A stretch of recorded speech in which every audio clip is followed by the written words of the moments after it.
Bozorda sog'lom raqobat muhitini shakllantirish, iste'molchilar huquqlarini ishonchli himoya qilish hamda aholining murojaatlariga yechim topish bugungi kunning muhim vazifalaridan biridir.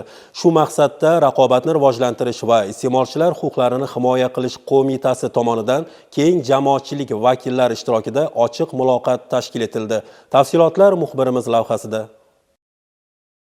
Mazkur ochiq muloqot aholining muammolarini o'rganish, iste'molchilar huquqlarini ta'minlash borasidagi mavjud kamchiliklarni aniqlash hamda ularni bartaraf etish choralarini belgilashga qaratildi. Unda qo'mita mas'ullari, soha mutaxassislari, tadbirkorlar hamda keng jamoatchilik vakillari ishtirok etdi.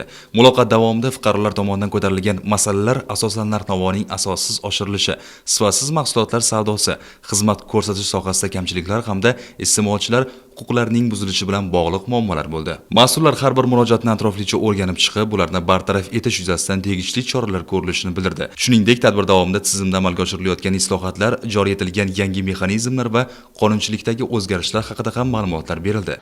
Sirdaryo viloyatida o'tkazilgan bugungi ochiq muloqotimiz, demak, muhtaram prezidentimizni 62-47-sonli davlat boshqaruv organlari ochiqlik faoliyatini ta'minlash to'g'risidagi farmonlar ijrosidan kelib chiqib amalga oshirilmoqda.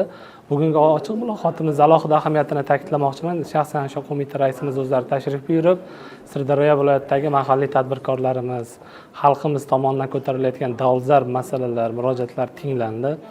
Albatta bu kabi ochiq muloqotlar hududlar miqyosida aholimizni qiynayotgan muammolar, ularga yechim masalalar, bundan tashqari normativ hujjatlarga o'zgartirish kiritish bo'yicha ham takliflar bildirildi. Raqobat qo'mitasi ham vakolatli davlat organi sifatida iste'molchilar huquqlari nuqtai nazaridan tegishli normativ hujjatlarga o'zgartirish kiritish bo'yicha takliflar ham qabul qilindi. Bular belgilangan tartibda yuqori turuvchi organlarga kiritiladi. Ta'kidlanganidek, bunday ochiq muloqotlar fuqarolar bilan bevosita aloqani mustahkamlash, muammolarni joyida aniqlash va ularni tezkor hal etishda muhim vosita bo'lib xizmat qiladi.